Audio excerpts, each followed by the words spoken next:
অসম আৰক্ষীৰ খাকী পোছাকত আকৌ কলাদাগ সানিলে। বিলাসীপাৰাৰ নয়াঘাট আৰক্ষী চকীৰ এগৰাকী কনিষ্টবলে তাত কঢ়িয়াই নিয়া বাহন জব্দ কৰি মুকলিকৈ উৎকোচ লৈ বাহনখন আৰু ব্যৱসায়ীগৰাকীক এৰি দিলে কনিষ্টবলগৰাকীয়ে। আৰক্ষী চকীটোত নিয়োজিত কনিষ্টবলগৰাকী হৈছে বীৰেন্দ্ৰ বৰ্মন ওৰফে বীৰেন বুলি জানিব পৰা গৈছে।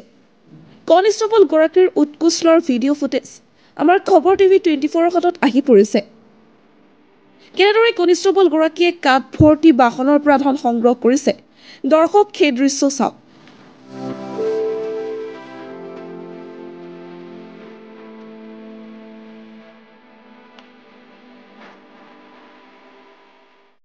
জনহিত জনসেৱাৰ্থে শপত বাক্য পাঠ কৰি অসম আৰক্ষীত নিয়োজিত কনিষ্টবলগৰাকীৰ বিৰুদ্ধে কঠোৰ শাস্তিমূলক ব্যৱস্থা গ্ৰহণ কৰিবলৈ অসম আৰক্ষী সঞ্চালক প্ৰধান জি.পি. সিংহক দাবী জনাইছে সদৌ অসম সংখ্যালঘু সংগ্ৰাম পৰিষদে।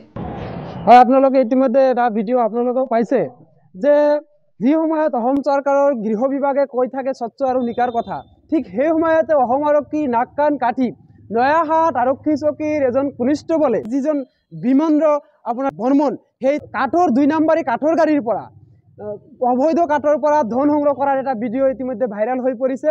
আৰু ভিডিঅ'টোত সেই কনিষ্টবলজনে কৈছে যে আমাৰ বড় ছাৰ মানে কি আপোনাৰ ডাঙৰ ছাৰক পইচা যোগান ধৰিব লাগে বুলি, আৰু সেইখিনিত যিখিনি সেই 2 নম্বৰী কৰা ব্যক্তিজনে দিব বিচাৰিছে সেইখিনিত তাৰ কাম নহয় বুলি কৈছে।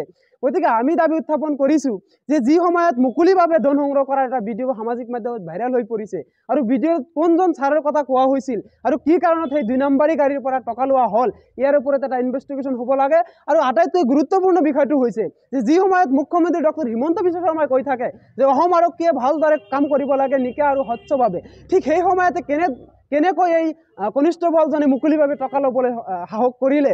গতিকে আমি দাবী উত্থাপন কৰিছোঁ যে কোন বিষয়া জড়িত থাকি এই মুকলিভাৱে ধন সংগ্ৰহত নামি পৰিছে, ইয়াৰ ওপৰত এটা তদন্ত হ'ব লাগে আৰু বিষয়াজনক অতি সোনকালে তদন্তৰ আওতাত আনিব লাগে। আৰু যিজন কনিষ্টবলে সেই বিষয়াৰ কথা কৈ টকা ধন সংগ্ৰহ কৰিছে সেই কনিষ্টবলক অতি শীঘ্ৰে চাকৰিৰ পৰা বৰখাস্ত কৰি দৃষ্টান্তমূলক শাস্তি দিবৰ বাবে আমি অসম সংখ্যালঘু সংগ্ৰাম পৰিষদে দাবী উত্থাপন কৰিছোঁ। অসম আৰক্ষীক স্মাৰ্ট আৰক্ষী বুলি কোৱা হৈছে। এই ক্ষেত্ৰত স্মাৰ্ট আৰক্ষীৰ এনে কৰ্মকাণ্ডক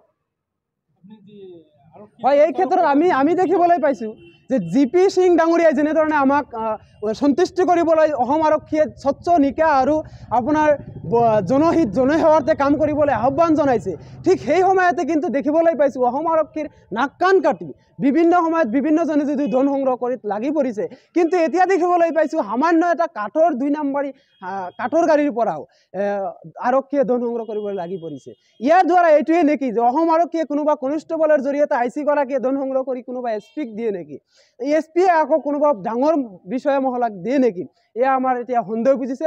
গতিকে আমি অসম সংখ্যালঘু সংগ্ৰাম পৰিষদে দাবী উত্থাপন কৰিছোঁ যদিহে সেয়া নহয় তেনেহ'লে কোনজন বিষয়াৰ জৰিয়তে এই কনিষ্টবলজনে ধন সংগ্ৰহ কৰিবলৈ সাহস কৰিলে। গতিকে এই যিজন বিমন্দ্ৰ আপোনাৰ বৰ্মন সেই তাৰ ওপৰত এটা ইনভেষ্টিগেশ্যন হ'ব লাগে বুলি আমি দাবী উত্থাপন কৰিছোঁ।